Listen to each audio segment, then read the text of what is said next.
Now I understand that a Palestinian state was, the idea of it, according to the Western paradigm, is that you have a nation state and you achieve freedom. And that was a tool to achieve freedom for many peoples around the world. I agree. The question is, does the tool become the end? Or are we honestly going to look at what people really want? I think there's never going to be a Palestinian state here, in the sense that the Oslo Accords tried to talk about one. I think the insistence that we talk about a Palestinian state, even according to Yinon's idea, in my opinion, and you can disagree, but the fact that we talk about it does the opposite. It does the opposite of what we actually want, which is to have people living together in freedom and dignity and respect, and common respect. The first step moving forward is for us to stop talking about, insisting on talking about our rights to this land. I think we do have rights to this land. But we have to change that paradigm. And we have to start talking about our responsibility and our obligation to the land and all of its inhabitants. We have a responsibility that Hashem gave us to make sure that there's peace and truth and justice in this entire land, no matter what. And since 1967, for the last 48 years, we haven't lived up to that obligation. And you, and John, and your friends have been the victims of that.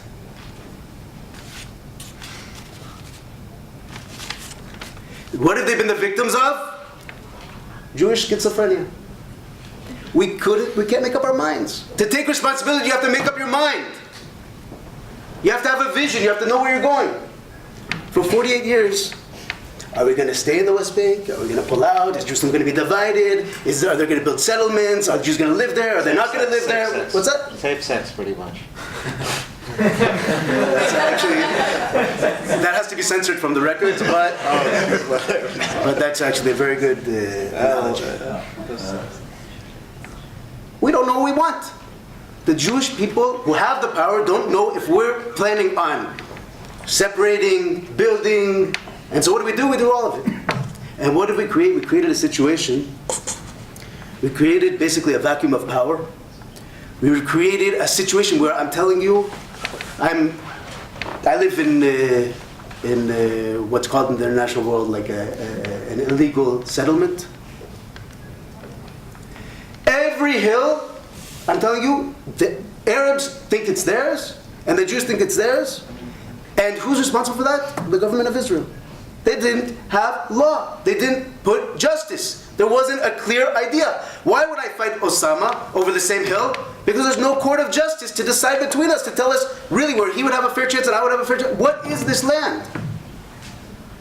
We created a vacuum of power. In that vacuum of power was created a situation which is called Kol Da'alim Kvar, where whoever is strongest wins. As much as the Palestinians haven't won, the Jews haven't won either. So we created a vacuum of power, and we've ignored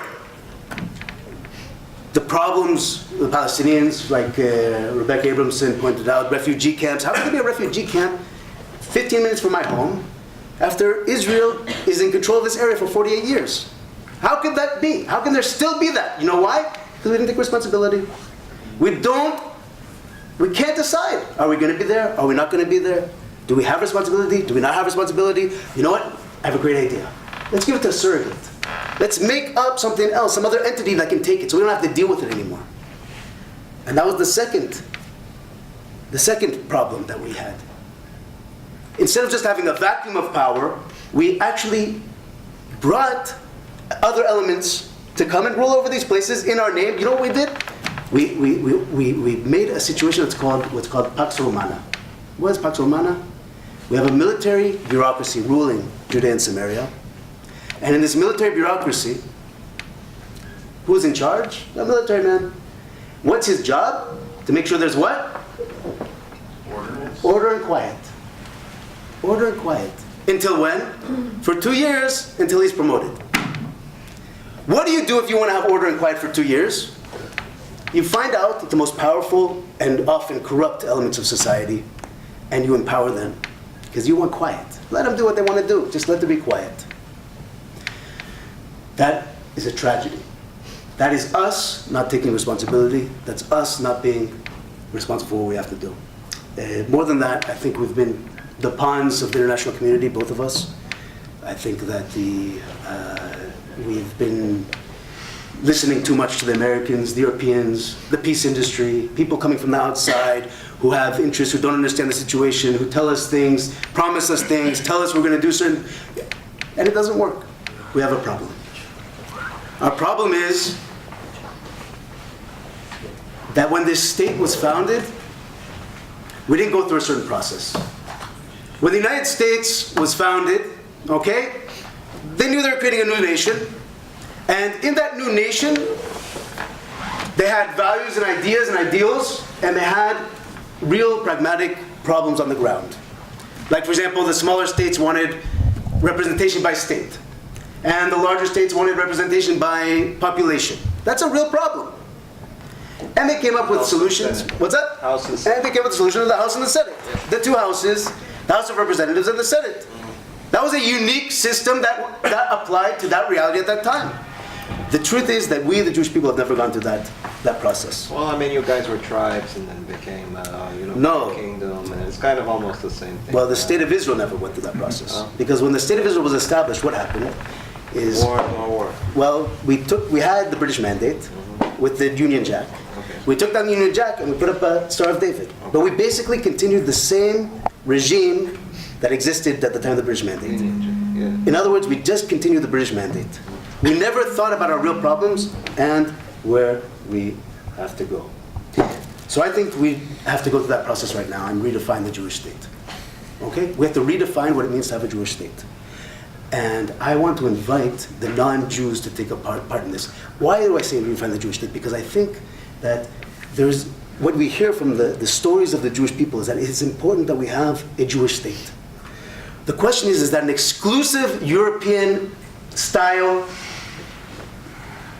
body, or is it something that can be inclusive, that the non-Jew who's living in this Jewish state can feel a part of 100%? We need to be an integral part of the Middle East. Well, first of all, we have to be an integral part of the Middle East. The non-Jews living among us, the Palestinians, all the different peoples living here have to be a part and take part in this process that of recreating and redefining what this state's supposed to look like. I think that we have to go towards in that direction. Now, how are we going to get there? The first step is I think we have to stop looking for solutions from the top down. We have to start from the bottom up. The bottom up means having grassroots meetings, like we're trying to do here. And I think there has to be certain parameters to the discussion in order for it to succeed. The parameters to the discussion are as follows. I think we have to agree, number one, that the land cannot be divided. It can't be divided. Without that, there's just going to be fighting. Number two, I think we have to accept what דיון said, and from talks with many Palestinians, I think that it's something that's understood and agreed, is that the Israeli military in the present geopolitical situation in the Middle East is going to continue, as it has up to now, control everything from the river to the sea. I mean, we can change the designation of what that means, the IDF, to protect all the peoples of this land, to accept our obligation to protect all of the peoples of this land who are living together. But the Israeli military is going to be controlling this land no matter what. Palestinian state, no Palestinian state, in between. But that's a fact. You believe that it should control the land, or you believe it should protect the land? It should protect the land. Yeah, It should protect the land. The government should control Should the be land. sovereign on the land. And police issues should remain police issues, I right? agree that there should be police issues, but I want us to accept certain parameters for discussion. I only have two more, so I apologize. It's already late, and just like you're tired, I'm tired. Yeah, I got and you. so now what do I think has to happen? I think we also have to recognize something that we've been talking about, is that there's a unique tribal identity to all of us here. Jews, there's Jewish tribes. And one of those tribes is, by the way, the secular people. They're there too. There's one tribe like that. But there are many, many tribes. There's many Jewish tribes and many non-Jewish tribes here, and it's important, and for many of us, our primary identity is not like in the West, the individual identity, although that's true for some Israelis, and for some Palestinians, I assume. But for many of us, our family, our tribe, is of primal importance. And we have to recognize that going forward. That's number 3. Number 4 is what I would suggest is doing this. We have to have what I call ma'apechat tzadikim, a revolution of people who are just and righteous in each community.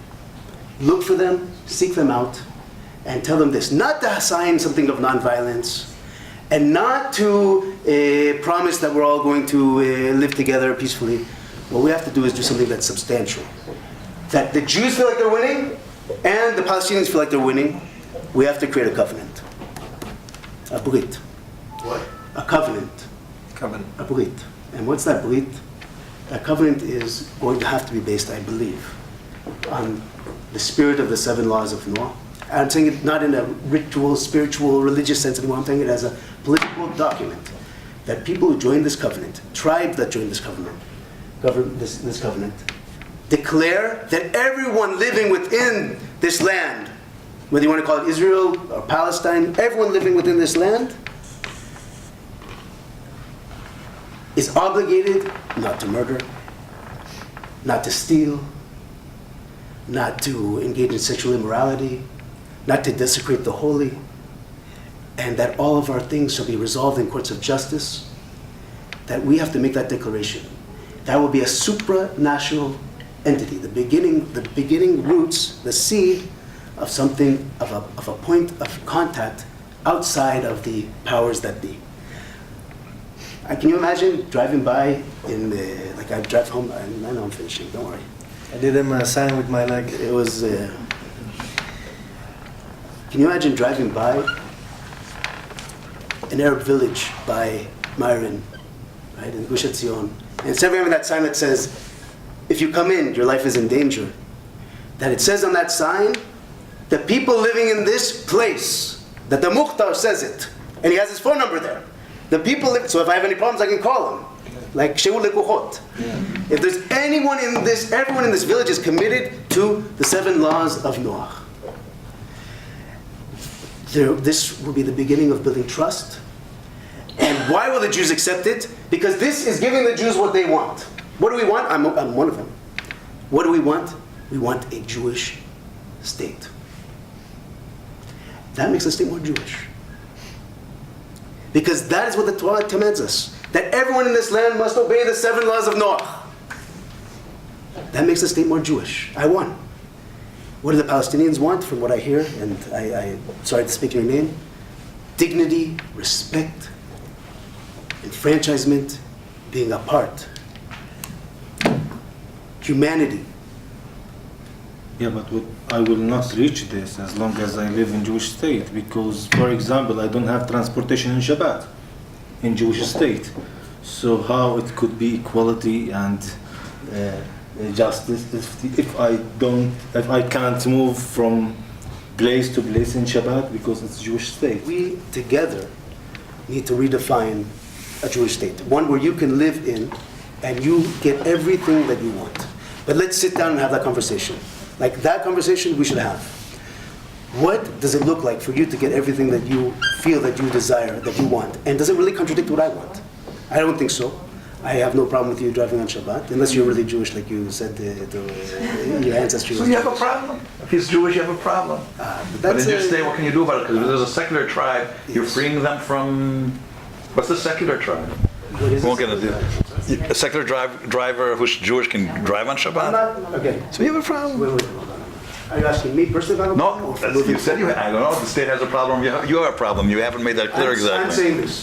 I'm saying this. I'm giving parameters that will break us out of the current power paradigm. That's what I'm doing. So until now, I'm not telling you what the solution we got is. to the 9 laws of Noah, That's right. and then we jumped because of this question to Beit Shmuel. There was a shift. I think what Gabriel meant is that there are 7 basic laws that everybody, Jew, non-Jew, in the country accept, and then we're going to define everything else. How we can live in a country that we experience is getting everything we want, and Palestinians experience is getting everything they want.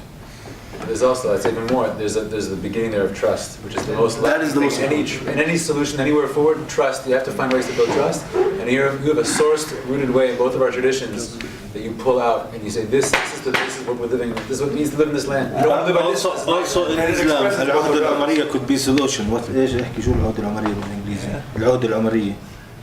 عمرية? عمر بن الخطاب العهدة اللي سواها. The time of Umar ibn al-Khattab. Ah, you're fair. Yeah. Medina, the Pact of Medina.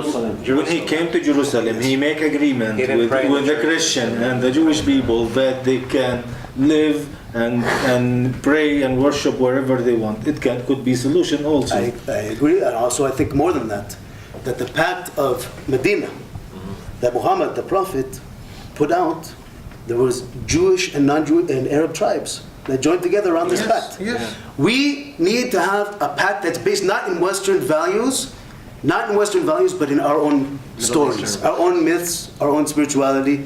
That is the only way, I believe, that we'll have trust. And we have to make a new alignment, irrelevant of the Oslo Accords, and I call this the covenant. Instead of Arzot HaBrit, Eretz HaBrit. The end of the covenant. That's what I would suggest as a first step to move forward. Jews would be able to trust this. What do you think about the youth? Maybe me and you, we can understand this. I don't mind, I'm a Palestinian, I don't mind if you give the state the name of Jewish state, whatever you call it. But the youth, the Jewish youth, when they are living in the Jewish state, Yes. are they going to deal with our youth in the same level, or they will tell them that this is our state, it's a Jewish state? So can I? Firstly, secondly, what do you want to achieve? What we want? Are we want to live in peace all together? To be together. United together, like the United Arab Jewish Islamic, for example, or the United Israel Palestinian state, let's say, this is the name, it's just a name. If it was Jewish, would you accept it? For me, dignity, you talk about dignity. Dignity, this is something we will talk later, not now. When we will got a solution, when we put a structure of how we can live together, which should be, we need to live together, then we will talk about dignity. It's not that we are looking now about our dignity. You're not looking now about your dignity. It's not now. It's not a condition that if you respect me, then do what you want. It's not also what me want. It's what my children, what my neighbors, what the Palestinian people, what the Muslim here people want, what the Christian want. It's not only, you cannot say that Jewish state and then you have Christian, you have Muslim, you have Palestinian, you have Israel, you have all these. Okay, so I want to answer the first question. The Jewish extreme. What I am giving the non-Jews is a tool to have dignity and respect in the eyes of the Jewish extreme. In other words, when you come and say, I am a Ben Noach, do you know what he has to do? He has to respect you. He has to sustain you. He has laws about how he's supposed to relate to you. But when you don't say that, when you don't go into his story and say, according to his story, how he needs to see the non-Jew in the land, then he doesn't trust you. Maybe you don't want us here. Maybe you're hiding a knife. Maybe you want to throw the Jewish people out of here and ruin everything that we've wanted for thousands of years. But if you say, I am a Ben Noach, with those very words, I can guarantee you can go to any rabbinic court and we'll stand up and you'll win 90% of the Jews. There'll still be like the fringes who are really just... Include the youth but also? I'm including the youth. This is the way to get to the youth. The extremist youth. The extremist youth. That's why I think it's so essential that we use the language that appeals to those who are living the story of their people, like to the most extreme. That's a tool that I think that should be out there. That's number one. I think you went so far with this, and it's something like a dream, and it will not happen. Now, if we want to discuss something, we should discuss something possible, and what's possible, as he said here. like it's more possible to be two states in one space instead of now start to convince 3.5 million Palestinians that if you live in Jewish state you will be respectful, and they already have experienced 67 years inside Israel or in West Bank that we cannot deal with these people in respect.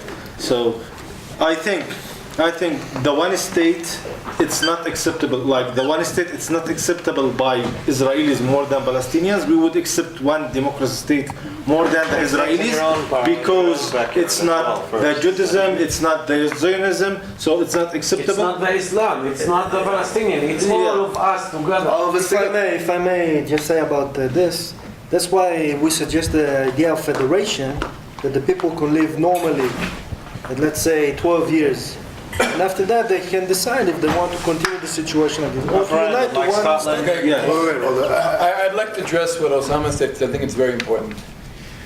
I think that right now we have a situation, as Gabriel pointed out, the Jews, the power dynamics right now favor the Jewish people in the conflict. That's a reality. It wasn't always the case, but it's definitely the case right now. The power dynamics are on our side. We have the better guns, right? Yeah. So that means two things in terms of moving forward. Number one, it means that it's our obligation, it's our job to build trust, because we're the ones with the power, we're the ones with the guns, so we have to make the first move, we have to take the first step in creating trust. And number two, it also means, at the moment, we're in charge, right? Because the power dynamics favor us. So I think if it were up to me, we're talking, I didn't realize we were proposing solutions. I know Yinon has his 8 steps, and Gabriel talked about the Noachet laws. What I think the most realistic step forward, the only thing that works in my mind right now, and I'm open-minded if other people have better suggestions, is really the first thing we do. Prime Minister of Israel says, we're taking down the wall. We're taking down the wall. Israelis are afraid.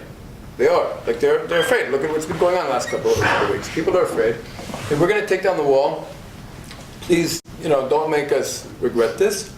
And we hope that 2 years from now we're starting a process where in a certain amount of time, we're going to start taking responsibility. Meaning every single Palestinian in 1 year or 2 years is going to have the exact same health care, the exact same education, the exact same water, the exact same everything that Jews have.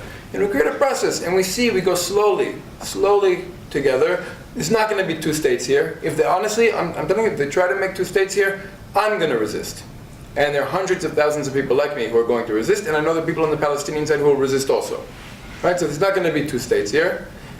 But we can move towards 1 state if we acknowledge that Israel has a responsibility to begin the process of building trust, looking at what is most offensive to Palestinian society: walls, checkpoints, unequal distribution of natural resources, like the monopolization of things like water, freedom of movement, things like this. And each step we show that we can be living together more. And eventually we can get to a situation where we're living together in 1 state, where everybody has the same. I can live in Shechem, I can live in Jericho next to you, you can live in Tel Aviv with...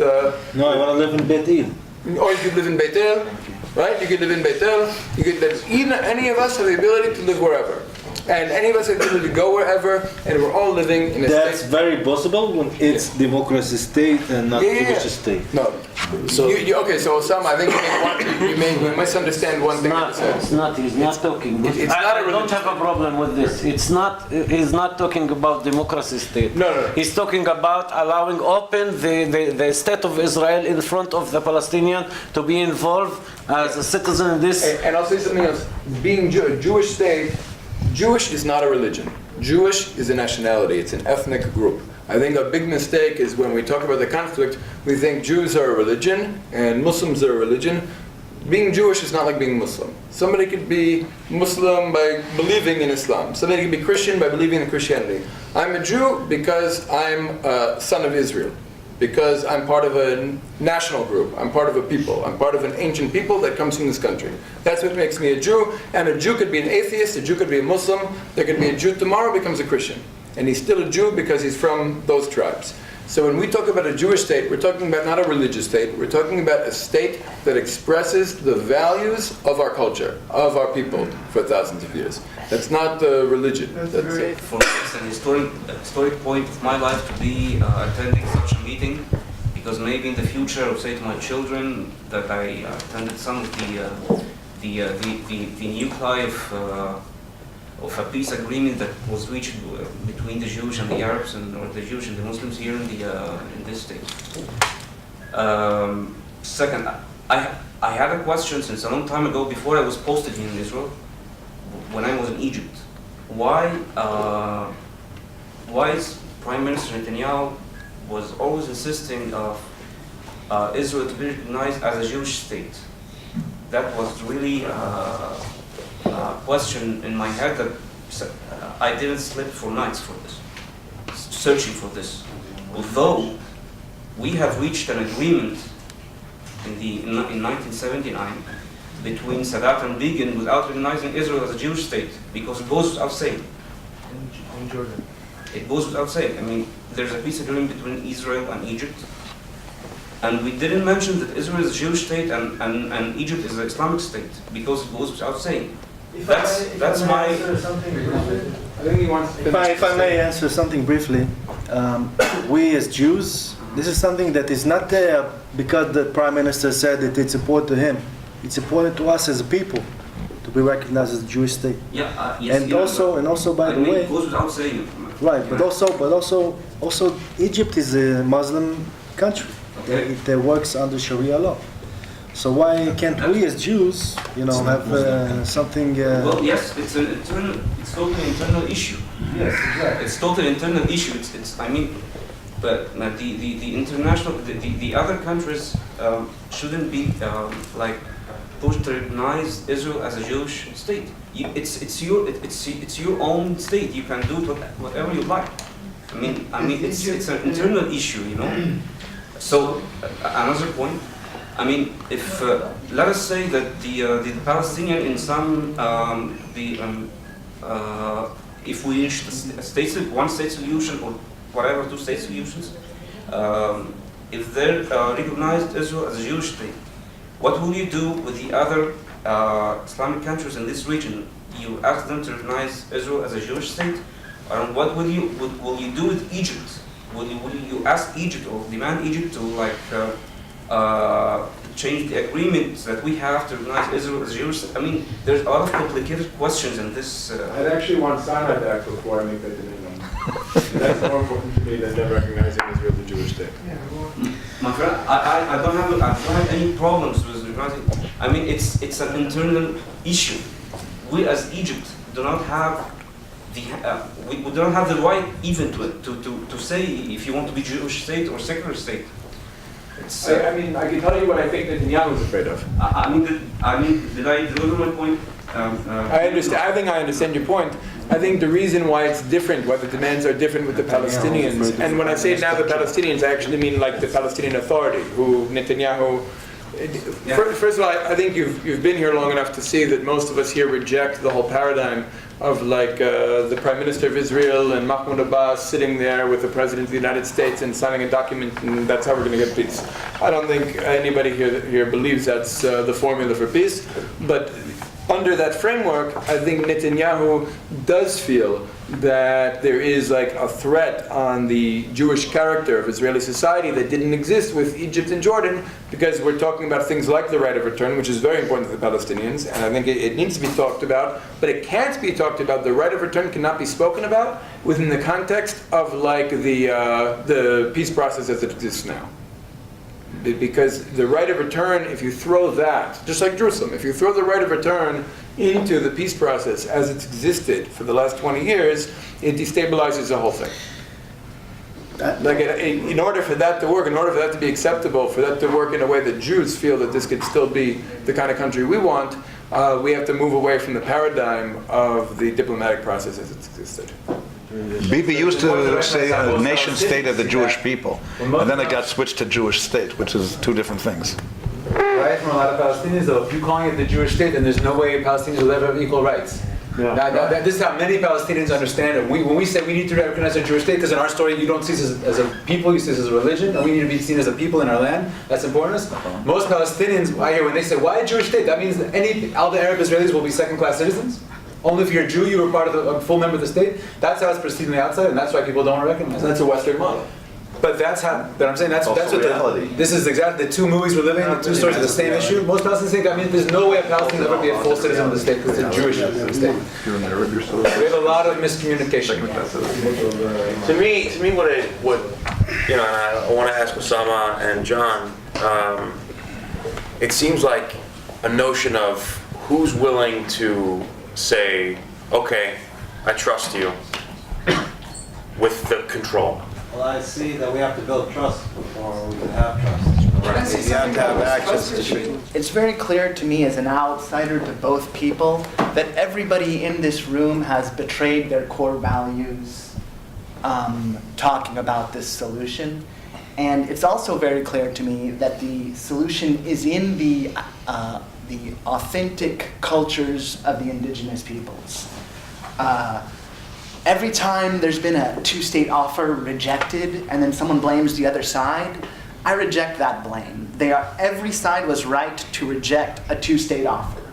There's never been a real peace offer, and this is why. There's never been a real peace offer because both the Muslims and the Jews have a historical enemy, and this two-state solution is a solution from our historical enemy, and then we blame the other side for rejecting our enemy's solution. The trust issue is absolutely because we are betraying our cultures and not saying where our cultures actually are about. I mean, both of our cultures very clearly came from the Tanakh and the Quran. I live a secular lifestyle. I don't want a crazy religious state. But the answers are in our authentic cultures. And when we deny those by talking about Western solutions, we're going to keep killing each other.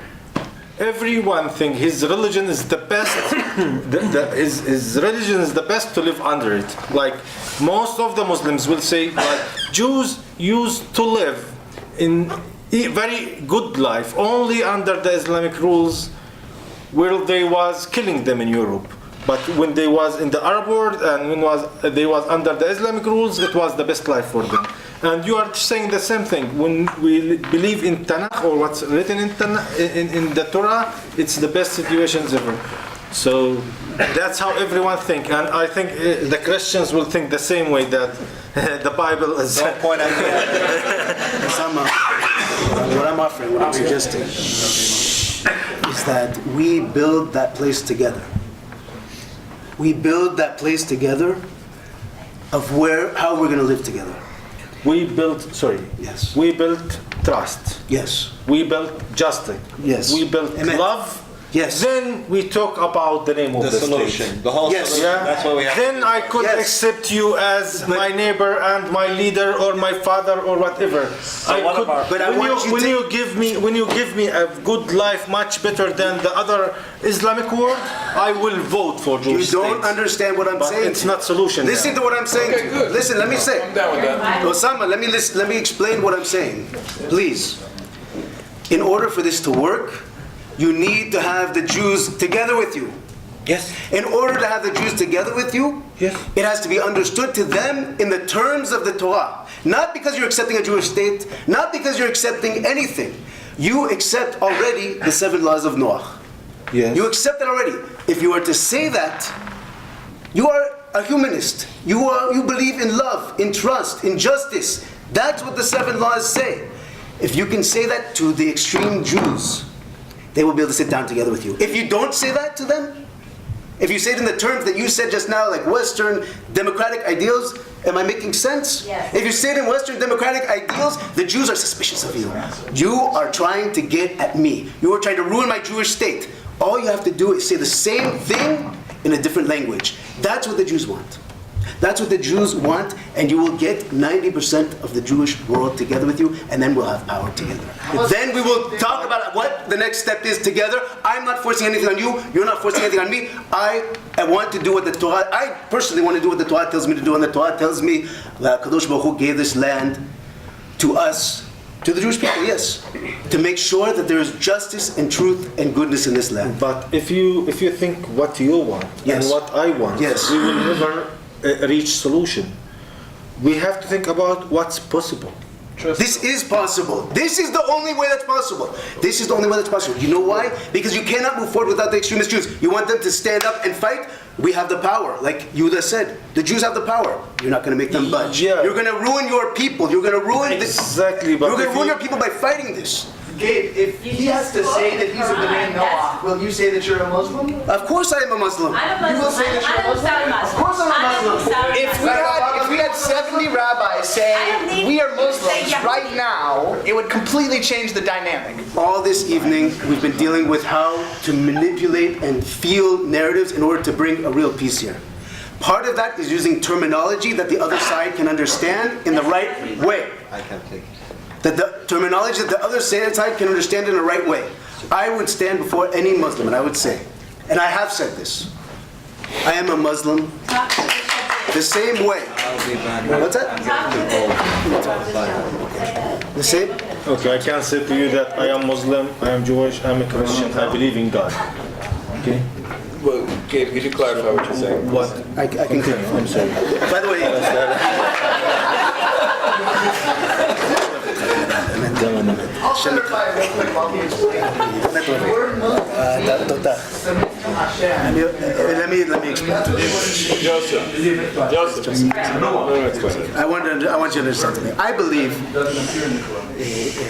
I believe that just like in the Quran, and I feel, the Quran talks about the fact that there are, that Adam Rishon was a Muslim, Adam was a Muslim, Noah was a Muslim, Ibrahim was a Muslim. What's that? They're all, in the Quran it says believer, so all of those were believers. The word Muslims is not in the Quran. Is that true? That's not true. Guys, What's Muslim? What's the meaning of Muslim? Muslim is someone who succumbs Muslim, the one who is- to Hashem. guys, זה Muslim. Eved Hashem, Eved Hashem. You are a Muslim. You are a Muslim. I am a Muslim. You are a Muslim. You are a Muslim. If you say I'm a Muslim, You know what I want? I want that your enemy will be my enemy. Emmett, This. I want to fight everyone who wants to fight us. Okay, let me stand beside you together and fight all of them. That's how we're going to do it. We need to have a covenant where we can stand We together. cannot do it if you choose the easiest way is to satisfy only the Jewish side and leave our side, because this solution will give you a couple of months or years, but it's not what we need for our kids. This is not what we need to leave them live in peace. What do you need? I need to be with you. Amen. I need to be with you the same level. So we're, That's the Noah advice. that is what I'm offering. This is the Holy Land. This is what I'm offering. This is the Holy Land. This is the land of the covenant. Okay, the Jewish used to live here.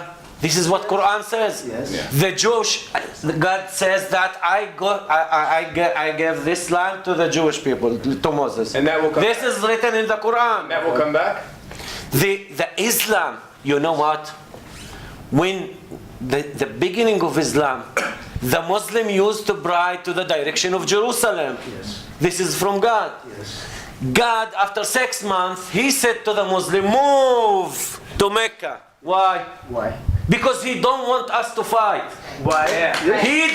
He said, move to Jerusalem, move from Jerusalem to Mecca. So the Jewish pray to Jerusalem, the Muslim pray to Mecca. So don't fight. God knows that we are going to be here. Why we are using the religion to fight each other? Why we should call it the Jewish land or the Jewish people or the Jewish state? Let's call it Jewish Islam. Let's call it, let's find another name. Let's go out of religion and be a Jew here, be a Jewish and shmor Shabbat and do whatever you want. It's okay for me. I should respect this. What is your name? Khaled. Khaled, my name is Yehuda. Can I ask you a question? I want to clarify, so I want to bring something together because I think that I agree with almost everything that's being said on this panel. okay? Except the 8-point plan, that bothered me a little bit, to be honest. But otherwise, I've been agreeing with almost everything on this panel, and I agree with a lot of what I'm hearing from you.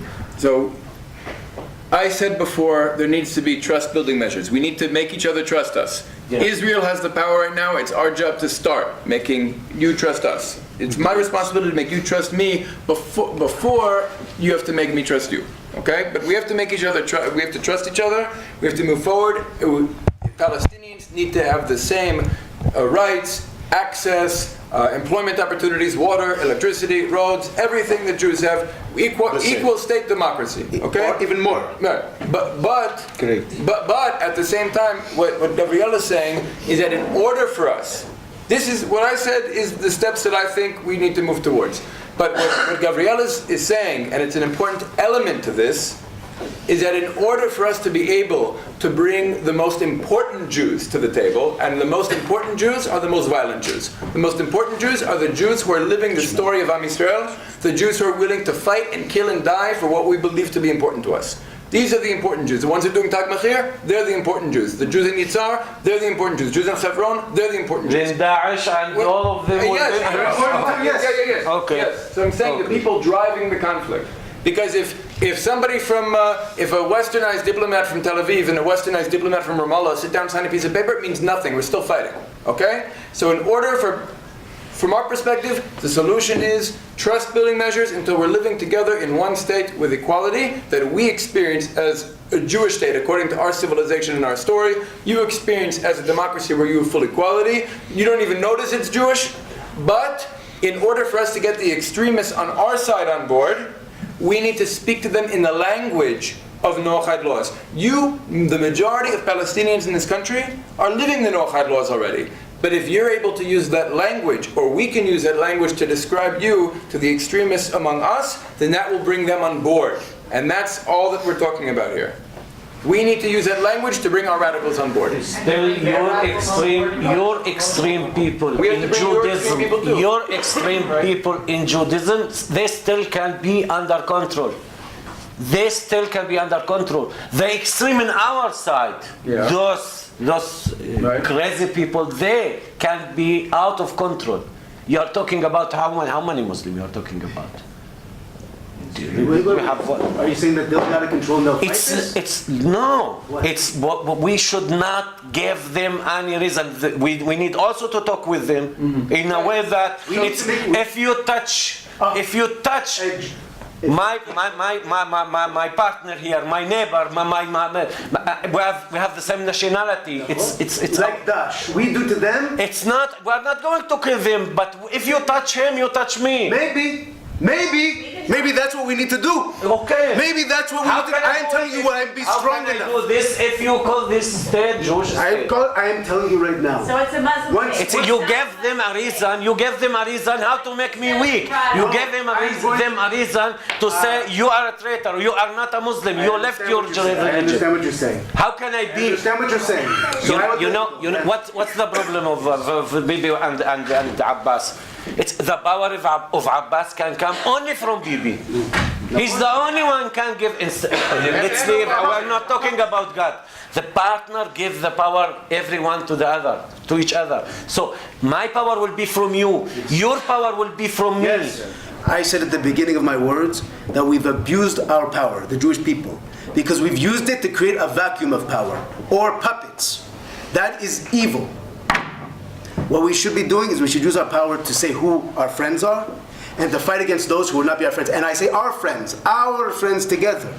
That's what this allows for us to do. Now I agree with you that it's dangerous.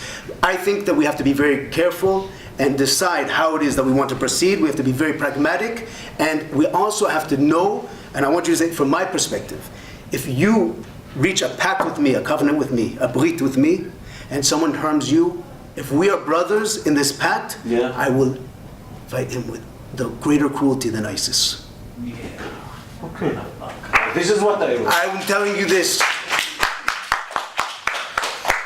And that is my responsibility. That's what the Torah tells me to do.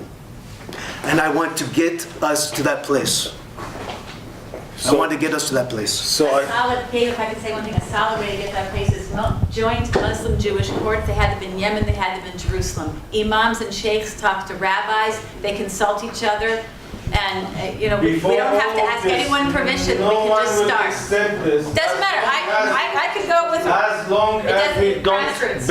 build trust. As long as we didn't build trust and equality between these people, then we can. Now, if my people saw me next to this gentleman on this camera, most of my people will say, Osama, what are you doing? You just go to sit and waste your time with these people. They still building the settlements. They still taking our water. It's not enough 20 years doing this bullshit without anything. It's always our rights, less and less. You are just making them feel good with themselves and showing the world that the Palestinian government is the problem, but the Palestinian people really want peace, and the Israelis really want peace. The only one who don't want peace is the government. You say that you taught something. We're growing together. But when I show my people that through these conversations or through these agreements we reach equality, the settler next to me cannot hurt me and go back to his home anymore. He cannot throw stone at me and burn my trees and go back to his home. And my son cannot throw stone at any car because he gonna go to jail, to the Palestinian jail first before or whatever the country is. Then we can sit and talk about the rabbi and the sheikh and what's the name of the state. Let us build trust. Let us believe that the other party is honest. Now we don't believe each other. All the Israelis or all the Jewish people say that all the Palestinians is suicide bombers.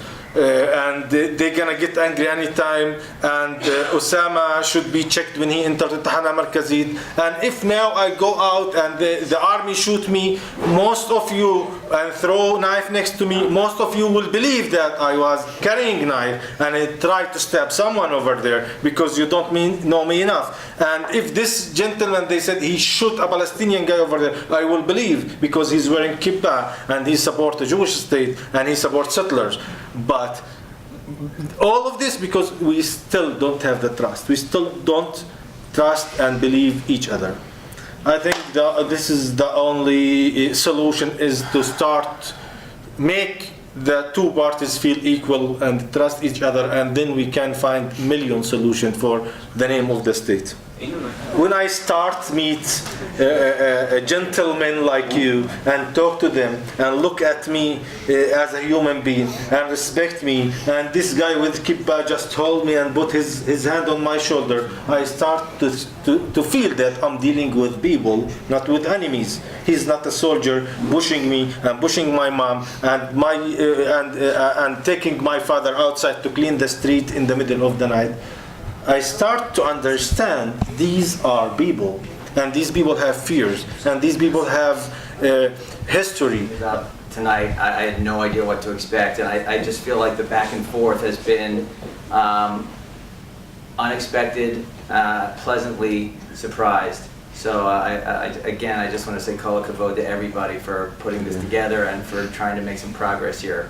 I took some notes based on what different people said, and I'm hoping that you can help me have a question in my mind answered, because some of the ideas that I'm hearing are extremely exciting, and most mainstream people are not talking about this. So here's one of my concerns, and I'm hoping we can solve this. Successful planting requires fertile soil, right? You can have the greatest seeds in the world, you can have the greatest ideas, and that's the parable. But if the soil is not fertile, those seeds will not materialize into the end goal that we're all trying to receive. And one of my fears is that in order for progress to be made, there has to be a recognition of just certain historical fundamental facts that I am not sure that there's an appreciation or an understanding of that. Just for example, you mentioned, about what the Romans did to us. And I think, I just don't know how many people on the other side know that before Israel, everyone knows before Israel was named Palestine, but I don't know how many people know that before it was named Palestine, it was named Israel. I don't know how many people know that. I think that many people think it was always Palestine. Bnei Israel is in the Quran.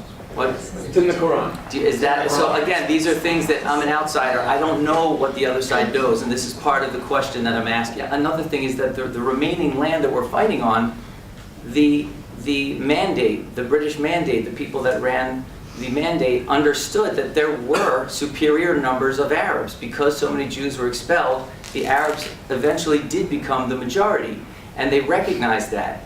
And they took 76% of the land that was assigned to the Jews. That land was taken and it was given to Jordan. Or initially it was named Transjordan, eventually it became Jordan, in recognition of those numbers. I also think that the other side needs to understand that what we're fighting over is the remaining 24% of the Jewish land. I mean, the Jews have made tremendously painful concessions already.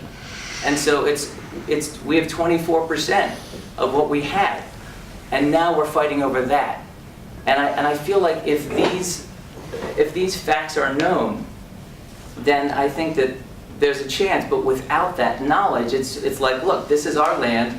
You Jews have no right to be here. Why should we even begin this discussion about anything? They're the interlopers. That's exactly what I meant before when I spoke about narratives. Like, all the facts you just mentioned are like really important to your story, to how you've been. But these are not like just my story. They are historical facts. Well, there are a lot of historical facts, and when Osama speaks, he also has historical facts. And in general, by the way, I'm not comfortable. Whether or not I have a claim to the east side of the Jordan, I'm not comfortable basing our rights on British imperialism or the League of Nations. I don't think white people in Italy have a right to tell me what my borders are. So, like, to me, the Balfour Declaration means nothing, League of Nations means nothing. This is our homeland, not because the British or anybody else threw us a bone. But I think that it's a good example of, like, I think all the facts you just, like, gave are very essential to the Jewish story. I think Palestinians have facts that are very important to their story, and I think we both need to really recognize, like, the truth in the other's story, in the other's facts, in order to be able to get somewhere healthy together.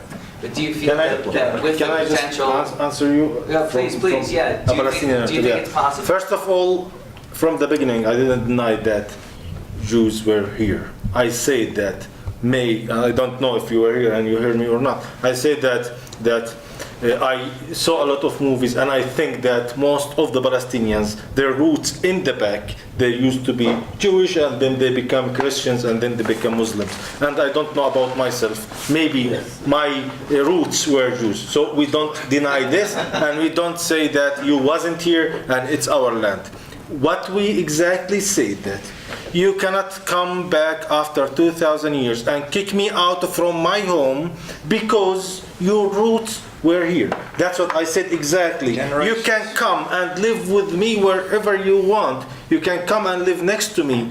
But to send me to Syria or to Lebanon or to wherever and live here because your roots were here, so the original American have the right to kick all the Americans out now because they were there before. I agree. Jews were here, and I cannot deny this because we know in Islam, in Quran, that Judaism started before Islam, and we have to believe in Torah and in the prophet of the Jewish people, in Musa. And if I don't believe in Torah and in Musa, I cannot be Muslim. I have to believe in the books and in the prophets. So. What are you talking about? This is maybe one from the streets. If you ask him, he will say, no, it's my land, but they wasn't here. But what we know exactly that Jews were here, and we were here, and everyone was here. And for me now, it's not important who were here before. It's not important what came before the chicken or the egg.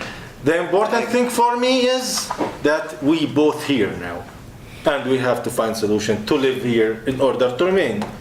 That's it. This is the first thing that we initiate, and there's going to be more. And we should learn from this session. I think it was very much productive.